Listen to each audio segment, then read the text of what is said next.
Was there any coordination problem between the state government and the federal government? And were Selangor agencies ready since the state government has already issued a notice a month prior?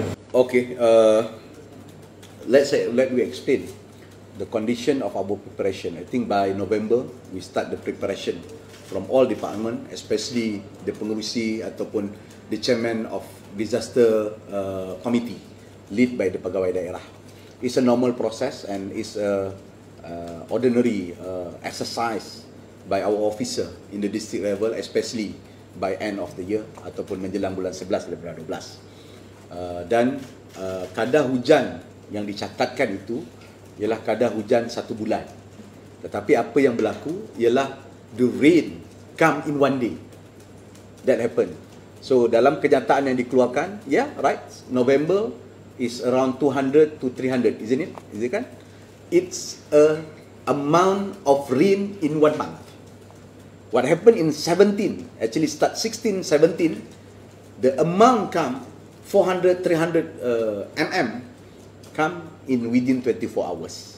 And because of that, it got struck at ni. Dan because of that juga saya mengarah dan mereka bersiap sedia dengan apa yang telah mereka bersiap untuk jangka tempoh tersebut. Tapi semua kerja sebulan itu datang dalam tempoh 1 hari. Faham Ia bukan masalah tak bersedia. Semua yang sebulan dalam tempoh 1 hari. Dan apa yang berlaku ialah 18 hari bulan, 12.30 petang ataupun 2 petang sebenarnya, saya telah panggil koordinasi and that the statement, we mobilize all our machinery yang kita ada. Kita mobilize semua machinery yang kita ada, PBT, pejabat tanah daerah, JKR, JPS yang kita ada untuk keluarkan orang dengan anggapan the extraordinary amount of water keluar. Menjelang malam after we got the reports, the number is so overwhelming and because of that by 8:30 saya telah menelefon Perdana Menteri mengharapkan semua aset dan sokongan federal yang ada untuk mendapat sokongan, dan pada ketika itu Perdana Menteri memaklumkan ia adalah di bawah kelolaan NADMA. Dan pada 8.45 malam dan saya tweet 8.56 malam, saya telah berhubung dengan Menteri Pertahanan Datuk Seri Syamudin Tun Hussein memaklumkan keperluan kita untuk mobilisasi aset tentera. Pada ketika itu hasil daripada perbincangan saya dan esko-esko sudah pasti di dalam talian kerana mereka di lapangan pada ketika itu untuk minta bantuan daripada federal dan sebagainya. So by tomorrow, esok dia tu saya berjumpa dengan PM di sekolah kebangsaan atau sekolah agama Jalan Kebun, Johan Setia dan selepas itu ada mesyuarat dan itu pelarasan yang komplit dan sepenuhnya berlaku. So kalau saya nak jawab pelarasan berlaku November untuk ready taburan hujan 1 bulan. Unfortunately 16 kita tengok trend yang meningkat, kita tambah effort kita pada 18 hari bulan untuk bersedia dengan jumlah hujan lebih.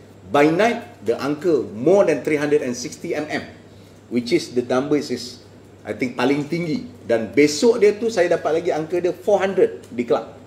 Itu memang tak pernah dicatatkan dan I think kita repeat sejarah tahun 1971 dan mungkin tahun 95 sebagaimana yang berlaku lepas. So in term of infrastructure, memang kita hanya mampu lebih kurang 100 mm maksimum. Semua projek-projek kita adalah on 100 mm. Di kebanyakan kawasan-kawasan negeri Selangor adalah dalam sekitar 60 hingga 70 mm. Jadi sebab itu mentaliti ataupun persediaan kita ialah pada kadar lebihan daripada 60 ke 100. So it's a flash flood. Unfortunately pada ketika yang sama juga ada berlakunya apa yang dipanggil sebagai fenomena air pasang besar yang mencatatkan pada angka 4.5 meter. Angka terbesar adalah pada sekitar 5 hingga 5.5 pada awal bulan Disember dan memang telah berlaku, dan because of that pintu air kita terpaksa tutup.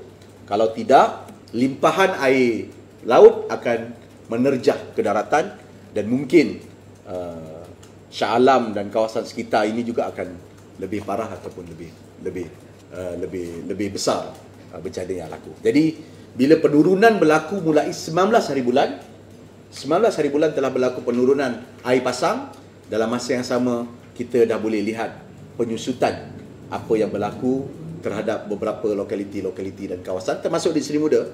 Apabila semalam kadar peningkatannya adalah sekitar 1 meter dan 1.5 meter, dan hari ini saya rasa lebih ramai dapat dikeluarkan. Dan apa yang berlaku pula, kenapa tiba-tiba di Bukit Canggang, di Labuan Dagam, di kawasan yang Sepang dan sebagainya masih lagi berlaku genangan dan lebih tinggi pada tarikh 20 hari bulan semalam? Kerana air from upstream goes to downstream.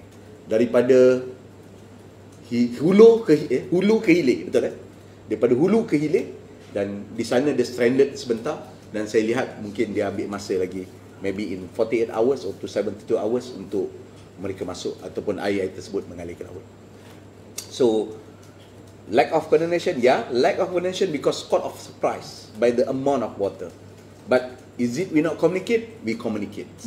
And tadi pagi tadi juga PM telah mengusikan satu mesyuarat keselamatan negara khas, dan ini bermakna Majlis Keselamatan Negara akan menguruskan bencana ini, dan saya telah dihubungi juga oleh pihak MKN untuk mempengerusikan Majlis Keselamatan Negara di pihak Negeri Selangor, dan insya-Allah saya akan panggil semua pihak termasuk pihak pembangkang untuk kita selaras khususnya proses pemulihan selepas ini.